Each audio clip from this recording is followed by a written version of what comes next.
TV 프로그램 가운데 슈돌이라고 하는 프로그램이 있습니다. 슈퍼맨이 돌아왔다를 줄인 말이 슈돌입니다.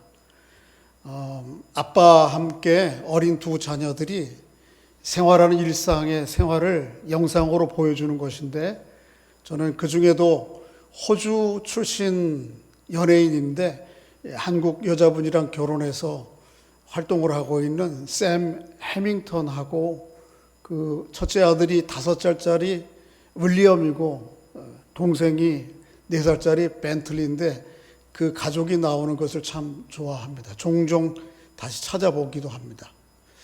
얼마 전에 이런 프로그램이 있었습니다. 그들이 치과에 갔습니다. 아이들 정기 치료를 받기 위해서.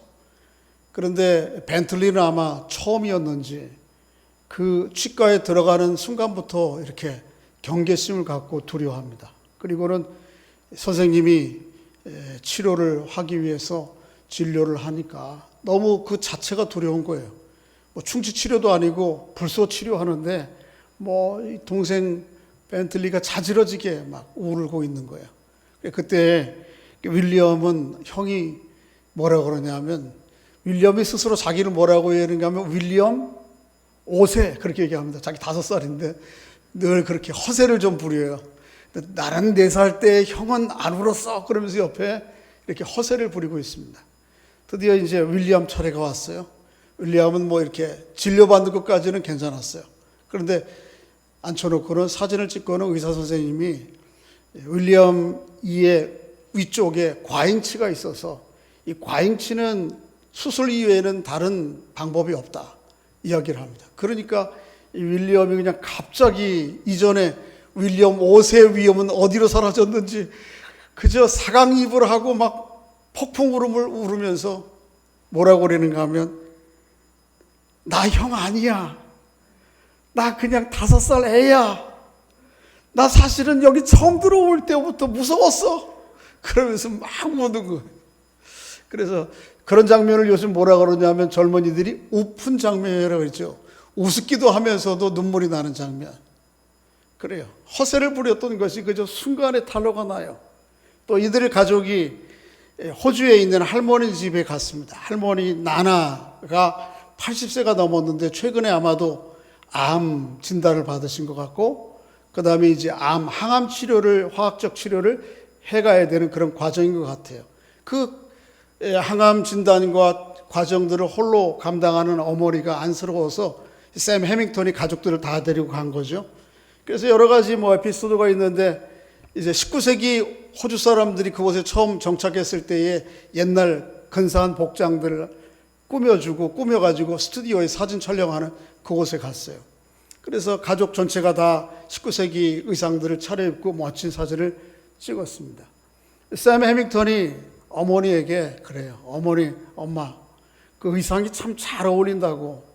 그러면서 엄마 독사진 하나 좀 찍으면 안 되겠느냐고. 더 찍으라고 그렇게 얘기를 해요.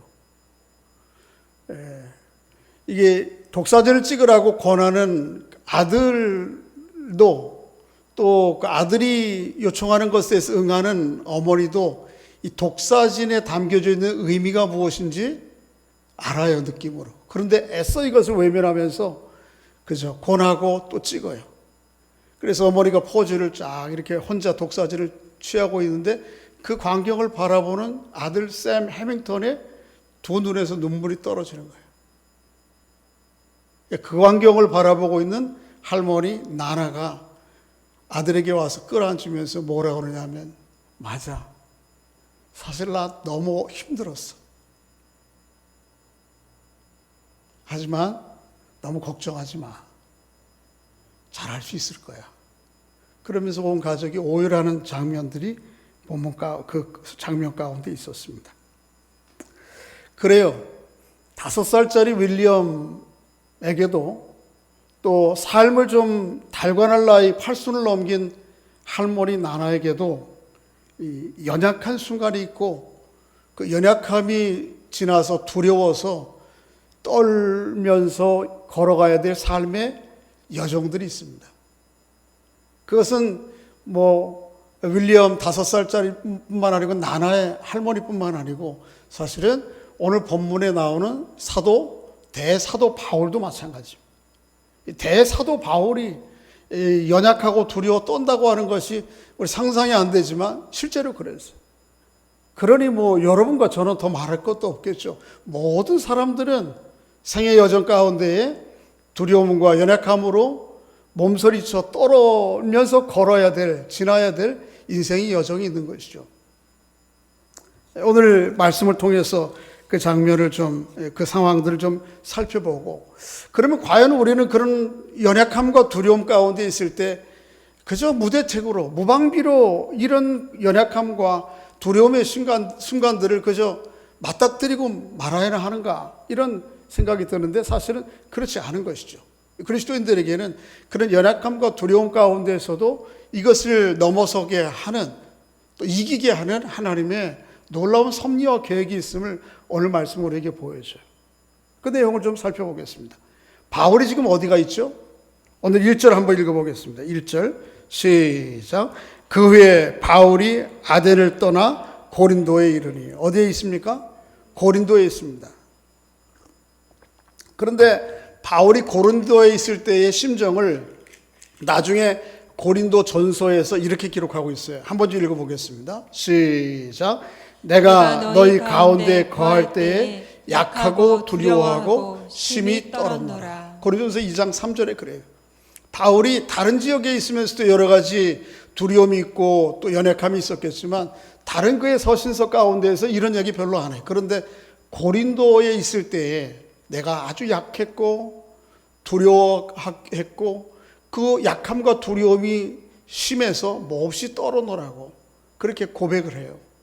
그럴 정도로 고린도에서의 바울의 상황이 아주 처지가 안타까운 것입니다. 바울이 무엇 때문에 그렇게 떨었을까? 한번 이 고린도의 배경을 좀 이해할 필요가 있습니다. 고린도는 우리가 쭉 이 지도를 통해 살펴보았는데 바울이 지금 여기까지 와 있죠. 아데네까지. 이 아데네에서부터 한 80km 좌측으로 가면 거기가 고린도입니다. 먼 거리는 아니에요.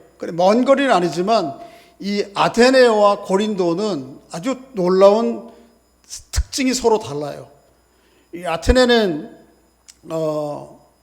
지난주에 살펴보았지만은 철학이 아주 융성한 곳이었죠. 인구는 별로 많지 않았어요. 당시 한 만여 명.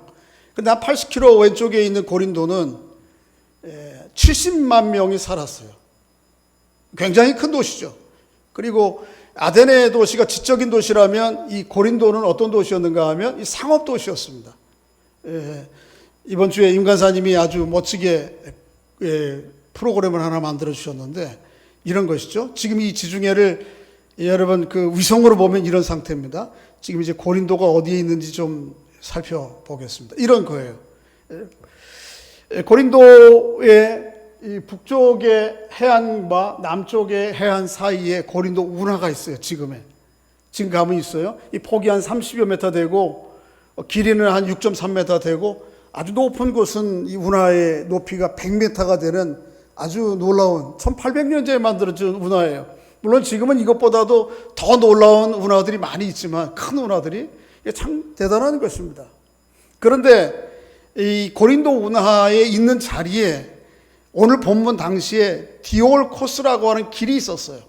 이 북쪽 해안에 레춤이라고 하는 항구가 있는데 이 레춤 항구가 이 북쪽에 있는 아드리아해를 향해서 열려 있고 이쪽을 계속 향해서 가면 제국의 수도 뭐가 있죠? 로마가 있었습니다. 여기와 함께 남쪽에는 이 갱그레아, 바울이 다음 주에 살펴보겠습니다만 머리를 깎은 이 항구가 있는데 이 갱그레아 항구는 남서쪽으로는 에게해와 함께 아시아, 지금의 터키 지방을 향해 열려 있는 바다예요.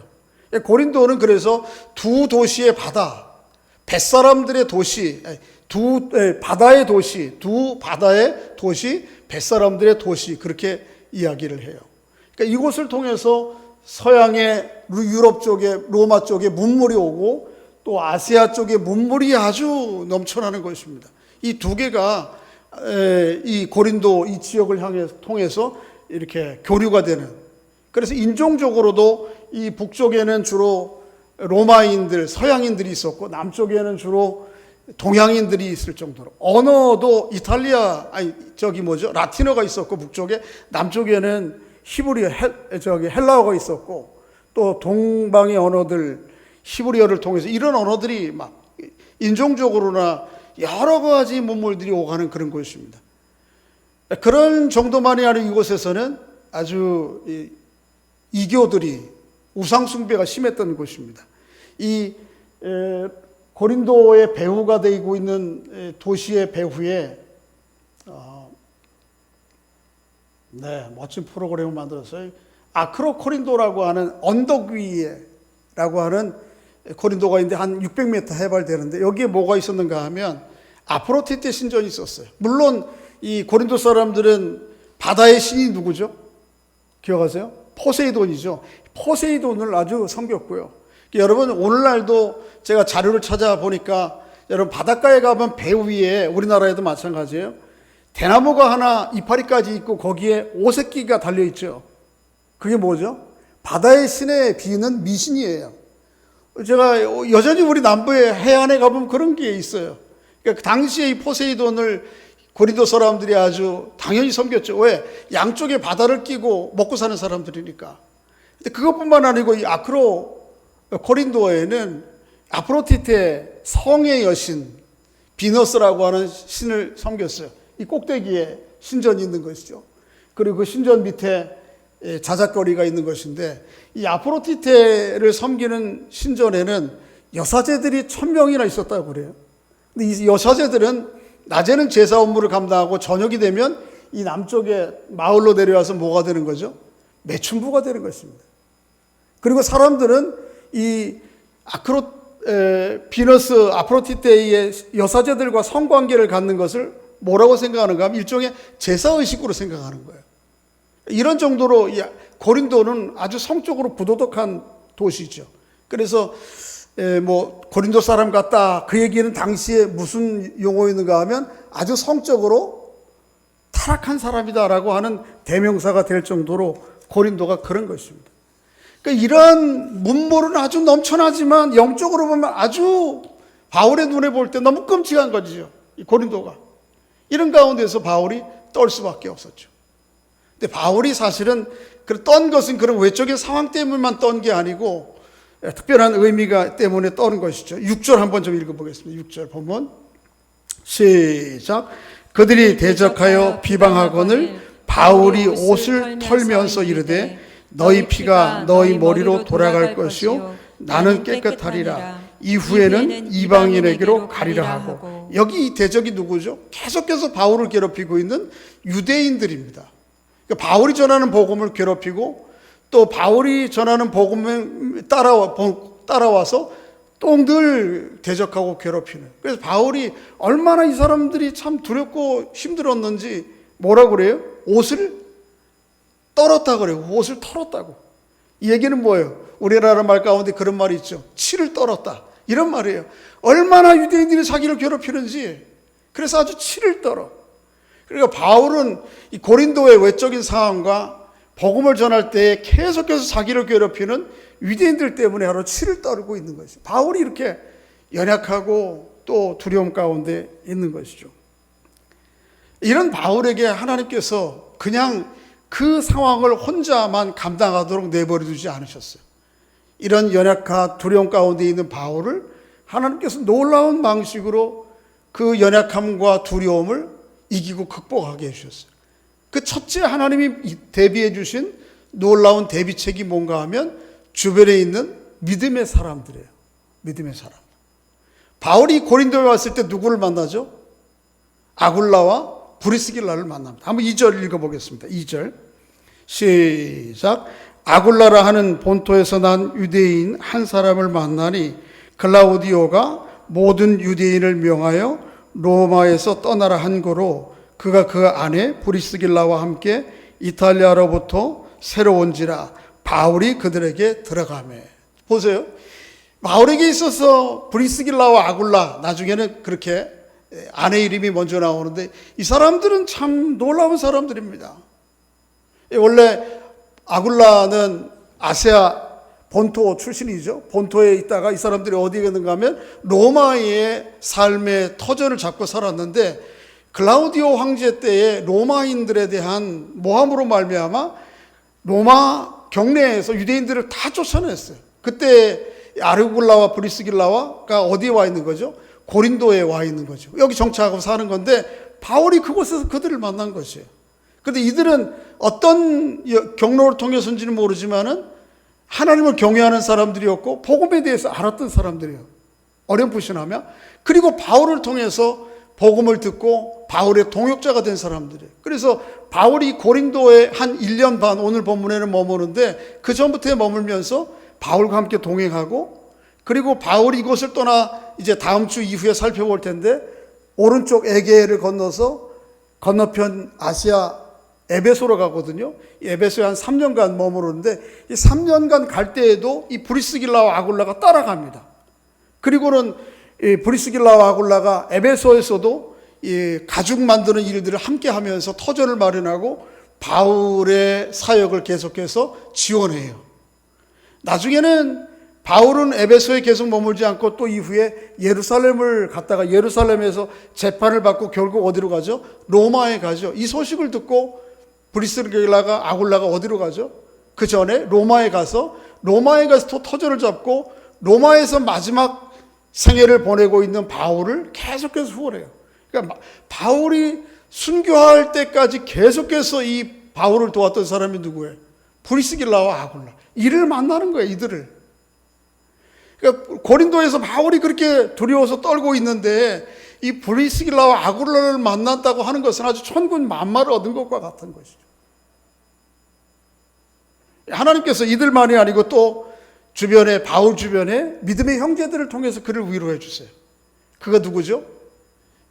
실라와 디모데죠. 실라와 디모데가 데살로니가 복음 전할 때에 바울이 급히 푸신할 때에 그들을 그 자리에 남겨두고, 왜냐하면 교회를 좀 더 돌보기 위해서, 그리고 바울 혼자 아테네와 고린도에 와 있는 거거든요. 근데 그 데살로니카에 있던 실라와 디모데가 고린도에 있는 바울에게 합류하고 있는 것입니다. 한번 좀 읽어볼까요? 5절 시작. 실라와 디모데가 마게도냐로부터 내려오매 바울이 하나님의 말씀에 붙잡혀 유대인들에게 예수는 그리스도라 밝히 증언하니. 참 감사하지 않아요? 이 바울이 고린도에서 약하여 두렵고 심히 떨고 있는 가운데 실라와 디모데가 이전에 함께했던 그들이 함께함으로 인해서 오늘 5절의 하반절에 보면 뭐라고 그래요? 유대인들에게 예수는 누구라? 그리스도라 담대하게 말할 수 있는 담력을 얻어요. 혼자 단기 필마로 이 복음 사역이 참 어려운 것이죠. 그런데 그럴 때 브리스길라와 아굴라를 만나게 하시고 누가 참여하여? 실라와 디모데가 합류하게 함으로 힘을 얻게 하시는 거예요. 근데 그들만이 아니에요. 누구도 만나죠? 고린도에서 처음 예수 믿게 된 사람이 유스도라고 하는 사람이에요. 7절에. 그리고 8절에 보면 회당장 그리스보도 예수를 믿어요. 보세요.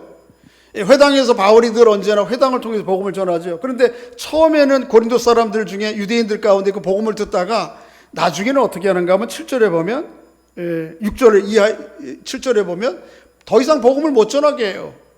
그러니까 회당에서. 그러니까 바울이 어떻게 하죠? 천사 거기를 나와야 되는데 회당에서 복음을 들었던 이방인 디도 유스도라고 하는 사람이 복음을 듣고 그 집이 마침 회당 옆이에요. 그런데 자기 집을 내주어서 자기 집에서 계속해서 복음을 전하게 만드는 거예요. 또 그뿐만 아니고 8절에 보면 회당장 이름이 누구죠? 그리스보라고 하는 사람인데 이 사람이 예수를 믿어요. 그리고 그의 온 가족이 예수를 믿고, 얼마나 이게 위로가 되는 거예요. 그죠? 하나님께서는 이렇게 때로는 연약함 가운데 있는, 두려움 가운데 있는 하나님의 사람들 주변에 믿음의 형제자매들을 두어서 그들을 위로하게 하시는 거죠. 여러분과 제가 누군가에게, 연약함과 두려움 가운데 있는 누군가에게 그런 하나님이 그 두려움과 연약함을 이기게 하시는 하나님이 숨겨놓은 비밀 방책들이 될 수 있기를 바랍니다. 우리가 얼마든지 그런 사람이 될 수 있어요. 전도서에 보면 연약함과 두려움 가운데 있는 믿음의 형제들을 우리가 얼마든지 도울 수 있다고 이렇게 얘기하죠. 한번 좀 읽어볼까요? 전도 4장 9절부터 12절까지인데 시작. 두 사람이 한 사람보다 나음은 그들이 수고함으로 좋은 상을 얻을 것입니다. 혹시 그들이 넘어지면 하나가 그 동물을 붙들어 일으키려니와 홀로 있어 넘어지고 붙들어 일으킬 자가 없는 자에게는 화가 있으리라. 또 두 사람이 함께 누우면 따뜻하거니와 한 사람이면 어찌 따뜻하랴. 한 사람이면 패하겠거니와 두 사람이면 맞설 수 있나니 세 겹줄은 쉽게 끊어지지 아니하느니라. 할렐루야.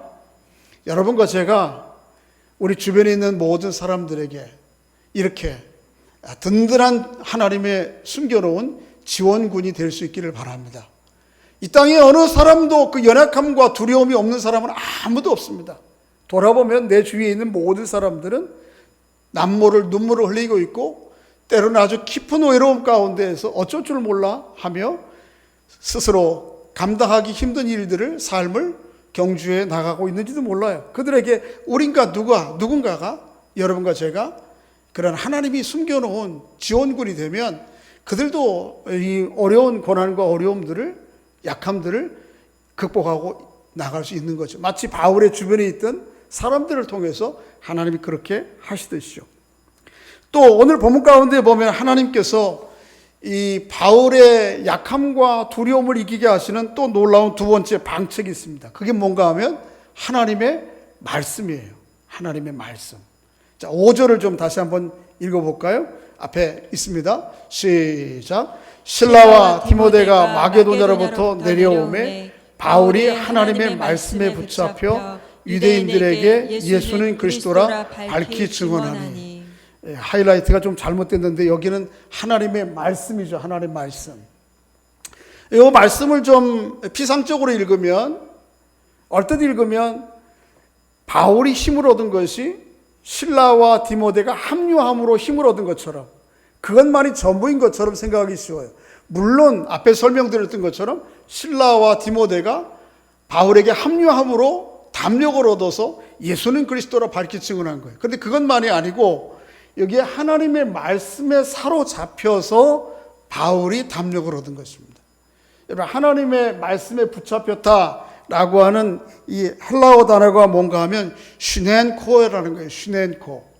슈넨코의 어원을 가지고 있는 수동태 미완료형으로 되어 있어요. 이 수동태 미완료형이라고 하는 이 어법이 우리에게 강조하는 것은 뭐냐 하면 어떤 행위가 이전에부터 시작돼서 지금까지 계속된다고 하는 걸 강조하는 것입니다. 그러니까 바울이 한순간 말씀만 붙잡힌 게 아니고 어떻게 하는 거예요? 이 말씀에 계속해서 붙잡혀 있는 거예요. 이런 수동태 미완료형을 통해서 우리에게 바울이 지금 이 순간만이 아니고 계속해서 그리스도를 만난 이후에 이 말씀에 붙잡혀 왔다는 것이죠. 그 말씀에 사로잡혀서 이 약함과 두려움을 이겼다는 것이에요. 이걸 강조하고 있는 것이 이 미완료 수동태형이에요.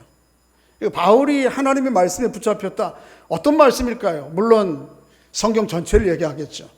바울 당시에 바울이 들고 있는 성경은 뭐죠? 구약 성경이죠. 그죠? 그래서 아브라함 때부터 시작해서 또 모세의 이스라엘 백성들의 출애굽의 역사, 또 다윗으로 이어지는 히브리 민족에 대한 하나님의 언약, 또 예레미야에 이어지는 새 언약, 이 모든 것일 것입니다만은 바울이 여기서 붙잡힌 말씀은 그것을 포함해서 아주 특별한 하나님의 말씀이 있습니다. 그건 뭔가 하면 바울이 고린도서에서 여러 번 강조하고 있는 십자가의 도라고 하는 말씀이에요. 십자가의 도라고 하는 말씀. 바울이 고린도전서 1장 말씀에서 그렇게 얘기하죠. 이렇게 얘기하죠. 한번 좀 읽어볼까요?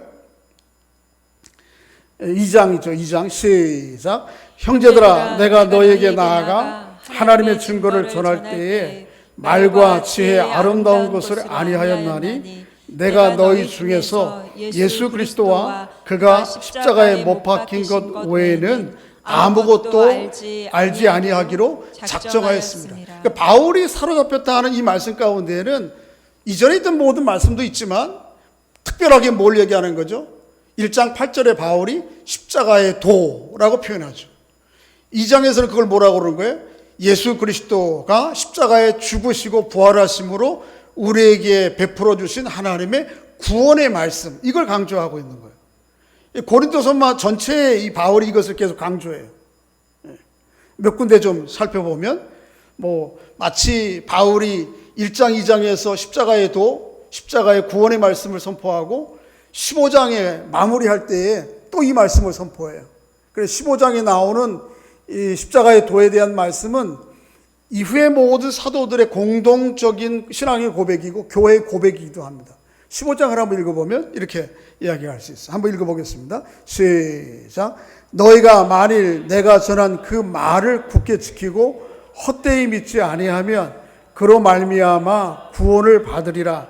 내가 받은 것을 먼저 너에게 전하였노니 이는 성경대로 그리스도께서 우리 죄를 위하여 죽으시고 장세하 지낸 바 되었다가 성경대로 사흘 만에 다시 살아나서. 바울이 붙잡힌 말씀은 십자가의 말씀이에요. 그죠? 내가 전한 그 말, 내가 받은 그 말씀, 그게 뭐죠? 3절에 4절에 있는 것처럼 그리스도께서 우리 죄를 위하여 십자가에 죽으시고 그리스도께서 우리를 위하여 사흘 만에 살아나셨다고 하는 그리스도의 십자가의 죽으심과 부활의 복음의 말씀, 이거예요, 이거. 우리 좀 잘못 생각하면 예수 그리스도의 십자가의 죽으심과 부활을 마치 기독교의 신앙 고백을 단순히 명문화해 놓은 구호로 생각하기 쉬워요. 사실은 그런 게 아니죠. 이게 원리적으로도 우리가 예수 그리스도의 십자가의 죽으심과 부활을 통해서 구원을 얻는다라고 하는 이 원리이지만 이게 단지 명문화되고 구호화되어서 세례받을 때 고백하는 입술의 고백만이 아니에요. 이 십자가의 복음의 말씀은 실제적으로 우리에게 능력이 되고 하나님의 지혜가 되는 말씀이죠. 바울은 고린도 후서에 보면 이 십자가의 복음의 능력과 은혜가 자기에게 얼마나 능력 있게 실제적으로 역사했는지 이렇게 고백하고 있어요. 한번 좀 너무 길어서 제가 부분적으로 좀 이렇게 좀 요약을 했는데 고린도후서 4장 8절과 9절, 11절과 14절, 16절 읽어보겠습니다. 시작. 우리가 사방으로 오교삼을 당하여도 쌓이지 아니하며 답답한 일을 당하여도 낙심치 아니하며 박해를 받아도 버림받지 아니하고 거꾸로 트림을 당하여도 망하지 아니하고. 그런데 바울이 사방으로 오교싸움 당해도 쌓이지 않고 답답한 일을 당해도 낙심치 않고 박해를 받아도 망하지 않는 이 능력과 은혜가 어디로부터 오는 것이죠? 그 십자가의 말씀의 능력으로부터 오는 것이죠. 좀 이어서 더 읽어보면 시작.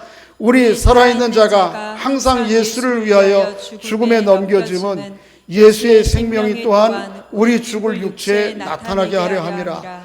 주 예수를 다시 살리시니가 예수와 함께 우리도 다시 살리사 너희와 함께 그 앞에 서게 하실 줄을 아노라. 그러므로 우리가 낙심하지 아니하노니. 바울이 연약함과 두려움, 심히 떠는 상황 가운데에서도 그가 낙심하지 아니하고 망하지 아니하고 절망하지 않을 수 있는 이유가 뭐죠?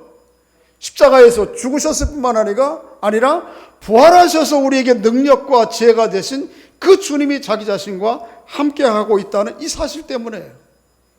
여러분과 저에게도 이 삶의 여정 가운데에 연약함과 두려움, 때로는 심히 떨면서 지나갈 수밖에 없는 여정이 있을 때에 이 십자가에 죽으시고 부활하신 주님의 우리에게 함께 하시는 능력으로 말미암아 이 모든 어려운 상황들을 넉넉히 넘어서고 일어서는 은총이 있기를 주의 이름으로 축복합니다. 이게 하나님께서 바울을 약함과 두려움 가운데 심히 떨고 있을 때 붙잡아 주신 말씀입니다. 첫째는 그 주변에 있는 믿음의 형제들이, 두 번째는 하나님의 말씀이었어요. 한 가지 더 있어요. 하나님께서 연약하여 두려움 가운데 떨고 있는 바울에게 환상 중에 임재해 주세요. 그게 오늘 본문 10절에 있는 9절 10절에 있는 말씀이죠. 오늘 본문 9절 10절을 한번 같이 읽어보겠습니다. 시작. 밤에 주께서 환상 가운데 바울에게 말씀하시되 두려워하지 말며 침묵하지 말고 말하라. 내가 너와 함께 있음에 어떤 사람도 너를 대적하여 해롭게 할 자가 없을 것이니 이는 이 성 중에 내 백성이 많음이라 하시더라. 아멘. 하나님께서 하나님의 백성이 때로는 연약하고 두려운 삶의 여정을 걸어갈 때에 하나님께서 환상 중에 나타나 주세요. 그런 은혜가 여러분과 저에게 있기를 바랍니다. 물론 이 환상 중에 나타났다는 것이 어떤 것인지 구체적으로 묘사하지 않기 때문에 어떤 것인지 잘 모르겠어요. 그래서 이걸 너무 신비적으로 추구하지는 않도록 조심해야 됩니다만은 중요한 건 뭐죠? 하나님께서 하나님의 백성들의 연약함과 두려움 상황들을 그냥 내버려 두지 않고 함께 해주신다는 거죠. 그래서 바울이 이 연약함과 두려움 가운데 떨고 있을 때 환상 가운데 나타나 주셔서 뭐라고 말씀하시죠? 바울아, 두려워하지 말라. 침묵하지 말고 말하라. 아무리 고린도의 외적인 상황, 영적인 상황이 참 종과 부족으로 도대체 이런 상황 가운데서 어떻게 복음을 전해야 됩니까? 또 구체적으로 자기를 계속 대적하고 고통스럽게 하는 유대인들이 있음에도 그 앞에서 몸소리쳐 떨 수밖에 없는 상황인데도 하나님께서, 주님께서 나타나셔서 뭐라 그래요? 두려워하지 말라. 그리고 어떻게? 침묵하지 말고 말하라. 이렇게 나타나 주신 주님은 어떤 주님이십니까? 부활의 주님이세요. 바울이 경험했던 주님은 늘 부활의 주님이에요. 바울이 하나님의 말씀을 얘기할 때는 십자가의 말씀을 늘 얘기해요. 그런데 바울이 경험한 환상을 얘기할 때는 늘 부활의 주님이에요. 여러분, 바울이 사도행전 9장에 보면 처음 주님을 만나죠. 다메섹 도상에서 빛 가운데 나타나신 그 주님이 십자가에 달리신 주님이셨습니까? 부활하신 주님이셨습니까? 부활하신 주님이셨죠. 오늘 본문에도 이 부활하신 주님이 자기에게 나타내 주시는 거예요. 여러분과 저에게 하나님이 어떤 모양으로 임재해 줄지, 어떤 때로는 정말 꿈이나 환상이나 이런 것을 보여줄 수 있겠죠. 그렇지 않으면 여러분 늘 하나님 말씀 묵상하는 가운데 해주시는 나와 함께 하시는 주님에 대한 의식, 여러 가지 있지만은 하나님께서 이것들을 통해서 바울을 붙드시고 믿음의 사람들을 붙드신다는 거죠.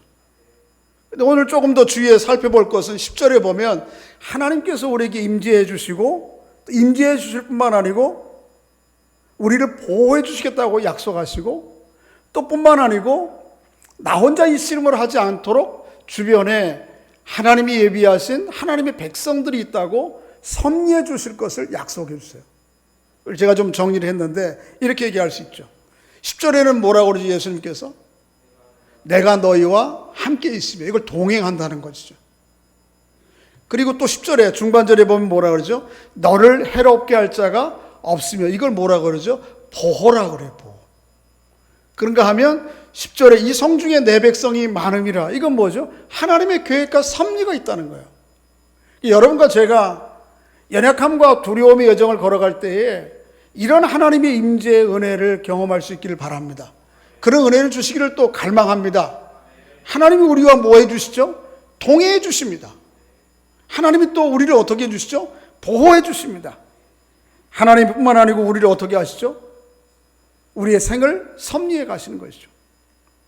그런 예들은 뭐 성경에 수도 없이 많아요.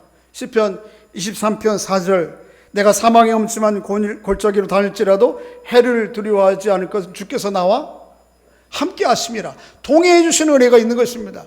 우리가 어떤 두려움과 연약함 가운데 있을 때도 잊지 말아야 될 것은 하나님께서 나와 동행하시고 계신다. 이 사실이 약속의 말씀입니다. 그런가 하면 하나님께서 우리를 끝까지 보호해 주세요.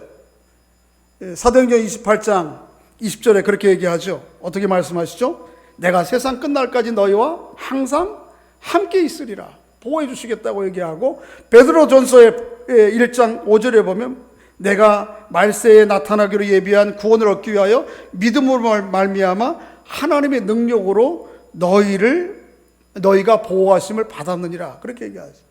하나님은 우리에게 동행해 주시고 또 뿐만 아니고 어떻게 하시죠? 보호해 주십니다. 뿐만 아니고 어떻게 하시죠? 하나님이 우리 눈에는 보이지 않지만 섭리해 가시는 일이 있는 거예요. 바울이 생각할 때는 이 고린도 안에 무슨 하나님의 백성이 있겠어요? 온통 사람들은 이 돈만 보고만 살아가는 거예요. 그죠? 디올코스에서부터 시작 그 길이 저쪽 레춤이라고 하는 것에서부터 겐거레아게까지 디올코스라고 하는 길이 지금은 운하가 나 있지만 당시에는 돌을 깎아서 미끄러지는 도로를 만들었어요. 그래서 웬만한 배는 레춤 북쪽 항구에서 갱거레아 항구까지 배를 밀러서 옮겼어요. 누가 그걸 했을까요? 노예들이 했어요. 당시에 로마의 50%가 노예였어요. 그 노예의 이 상한 등짝으로 이 배를, 어마어마한 배들을 밀어서 이쪽 항구로 왔다가 이쪽으로 오는 거예요. 사람들 생각에 오로지 그저 물질밖에 안 보여요. 돈밖에 안 보이는 것이죠. 영적으로는 어떻습니까? 포세이돈 신의, 바다의 신을 섬기는 거, 거기에 아주 꼼짝 못하죠. 저 뒤에는 뭐가 있어요? 아프로디테의 신, 그냥 성적으로 아주 타락한. 또 그 가운데 있는 유대인 회당에 예수 믿는 유대인들은 얼마나 바울을 고통스럽게 하는지. 바울이 혼자 이 중과부족과 같은 이 사람들에게 단기 필마로 어떻게 이걸 해나갈 수 있겠어요? 바울이 심히 떨고 있는 것이죠. 그런데 주님 말씀하시길 뭐라 그러죠? 아니다. 그럼에도 불구하고 이 성중에 내 백성이 많다. 하나님이 예비하신 백성이 많다는 것이에요. 여러분 놀랍지 않아요? 성경을 보면 유사한 기록들이 있는데 엘리야가 갈멜산에서 850명의 바알과 아세라 무당들과 대적을 하죠. 그래서 이기죠. 그렇지만은 아합의 아내 이세벨의 한마디, 너 내일 아침에 이 모양 될 거다. 죽는다 내 손에. 이 말의 두려움을 갖고 도망가죠. 그렇죠? 그래서 로뎀나무 아래서 뭐라고 그래요? 주님, 하나님, 제가 걸어온 인생길이, 이 사역의 길이 무슨 의미가 있습니까? 지쳤습니다. 아주 번아웃 되어서 이제 죽으면 좋겠습니다. 이게 낙심해요. 하나님께서 찾아오셔서 그에게 숯불에 고기를, 떡을 구워 놓으시고 그 다음에 물을 준비해 놓으시고 먹으라 말씀하시죠. 그러면서 뭐라고 말씀하시죠? 낙심하지 말라. 너 혼자가 아니다. 아직 바알에게 물을 꿇지 아니하고 입 맞추지 아니한 사람이 얼마가 있다고요? 7,000명의 내 백성이 아직 남아있다. 너 혼자 아니야. 하나님이 바울의 눈에는 그게 아니야. 엘리야의 눈에는 그게 안 보이는 거죠. 그죠? 그런데 아니야. 아직도 바알에게 물을 꿇지 않고 입 맞추지 아니한 7,000명의 하나님의 사람들이 숨어져 있다고. 그러니까 엘리야의 제자 엘리사가 또 비슷한 경험을 하죠. 엘리사가 이스라엘의 사마리아의 성에서 사역을 하고 있을 때 아람 사람들이 쳐들어와요. 아람 군대가 당시 얼마나 대국이었는지요. 그래서 사마리아 성을 포위를 하고 이제는 꼼짝없이 죽게 생긴 거예요. 포위해서 먹을 것이 없으니까 사마리아 성 사람들이, 엄마들이 오늘은 네 잡아먹자, 내일 내 줄 때, 이런 상황이에요. 엄마가 굶어 죽는 한이 있어도 애들을 잡아먹으면 안 되지. 그런데 당시에는 아마 좀 그런 문화 가치관이었는지 그래서 다 죽게 생겼어요. 그래서 엘리사의 종이 뭐라고 그러죠? 선생님이 어떻게 하면 좋습니까? 큰일 났습니다. 그럴 때 엘리사가 뭐라 그러죠? 두려워하지 말라. 우리와 함께한 자가 그들과 함께한 자보다 많으니라 말씀하시죠. 그리고 기도하여 게하시의 눈을 떠 보게 하시죠. 그럴 때 뭐가 보였어요? 불말과 불병거가 산에 가득한 것을 보게 하세요. 우리 눈에는 우리가 고난을 당하고 두려움과 어려움을 상황을 지날 때에는 이게 안 보여요. 근데 하나님은 어떻게 하시죠? 우리와 함께 임재하시고 동행하시고 보호해 주겠다고 말씀하시고 하나님이 우리의 눈에 보이진 않지만 놀라운 섭리와 계획으로 우리의 길을 인도하신다는 거죠. 이게 계속해서 오늘 본문의 바울에게뿐만 아니고 이전의 모든 믿음의 사람들에게 동일하게 하나님이 일해가시는 방식이고 여러분과 저에게도 일하시는 방식이십니다. 이런 주님을 바라보면서 넉넉히 이 고난의 시기 또 연약함의 시기들을 넘어설 수 있는 은혜가 있기를 바랍니다. 바울에게는 부활하신 주님께서 다메섹상에 처음 나타내 주시고 오늘 본문에도 나타내 주시지만 마지막 생의 말년에도 그에게 나타내 주세요. 바울이 나중에 제일 늦게 쓴 서신이 뭔가 하면 디모데 후서거든요. 디모데 후서에 바울이 로마의 감옥에 있을 때 쓴 서신인데 거기에 보면 이런 상황을 이야기를 하고 있어요. 한번 좀 읽어보겠습니다. 시작.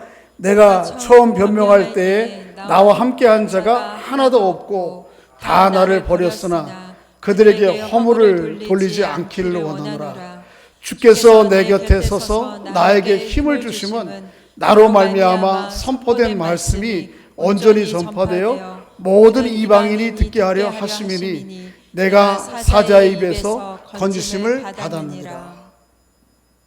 안타깝게도 주변에 있던 사람들은 고난이 더 심해지니까 다 곳곳으로 흩어졌어요. 그래서 바울이 복음을 처음 함께 복음을 전했던 사람들이 다 떠나가고 아무도 별로 없어요. 누가만 있어요. 누가. 오늘 본문을 기록한 이 누가.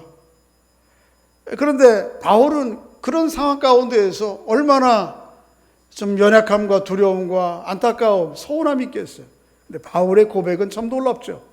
17절에 보면 뭐라고 그러죠? 주께서 내 곁에 서서 나에게 힘을 주심은. 연로한 늙은 바울, 지병을 가지고 있는 바울, 계속해서. 그래서 이 지병은 나이가 들고 연로할수록 더 심해질 거 아니에요? 더 이상 자기 힘으로는 대적할 수 없는 로마의 제국의 힘 앞에 홀로 감옥에 갇혀서 얼마나 낙심하고 절망할 수 있겠어요. 그런데 바울은 뭐라고 그러죠? 너 주께서 내 곁에 서서 나에게 힘을 주시면, 그리고 이 모든 것들을 극복해 가요. 여러분과 저에게도 그런 은혜가 있기를 주의 이름으로 소원합니다. 5살 윌리엄에게도 두려움이 있어요. 물론 그건 좀 유치한 두려움일 수 있겠어요. 그렇지만 삶을 달관한 나이인 할머니 나나에게도 정말 그 연약함이 있습니다. 두려움이 있어요. 몸서리치지 않으면 견딜 수 없는, 지나갈 수 없는 그런 삶의 여정들이 있습니다. 대사도 바울에게도 역시 마찬가지죠. 그래서 바울이 뭐라고 그랬다고요? 다시 한번 고린도전서 2장 3절 시작. 내가 너희 가운데 거할 때에 약하고 두려워하고 심히 떨었노라. 바울이 이러니 뭐 우리는 말할 것도 없겠죠. 우리의 삶의 여정 가운데에는 참 연약함이 드러나고 두려워서 혼자 심히 떨 수밖에 없는 그런 상황이 있기도 합니다. 그런 여정들이 이게 반드시 있어요. 여정들이 있어요. 그럴 때에 기억하십시오.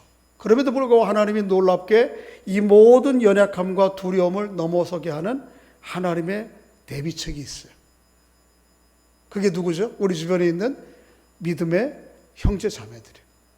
여러분과 제가 누군가에게 지금 연약함 가운데 두려움 가운데 떨고 있는 그 누군가에게 그런 하나님이 숨겨놓은 대비책이 지원군이 될 수 있기를 바랍니다. 두 번째는 뭐죠? 하나님의 말씀이에요. 십자가에서 죽으셨지만 부활하신 그 십자가의 복음의 말씀이 우리 안에 실제적으로 역사하고 능력으로 나타나면 이 문제들을 극복해 나가는 거예요. 사라지지 않지만, 연약함이 없어지지 않지만 그럼에도 불구하고 이기게 되는 것이죠. 마지막으로 부활하신 주님께서 구체적인 방식은 어떨지 모르지만 우리에게 날마다 바울에게 나타나셨듯이 우리에게 나타나 주시는 은혜가 있기를 바랍니다. 그래서 이 부활하신 능력으로 말미암아 두려워하지 말라. 내가 너와 동행하노라. 이 성에 아직도 내 백성들이 많음이라. 그런 하나님의 보호와 동행과 섭리의 은혜들을 남은 생에, 특별히 이번 한 주간에 우리의 삶 가운데서 넉넉히 누리며 살아가는 삶의 은총이 있기를 주의 이름으로 축복합니다.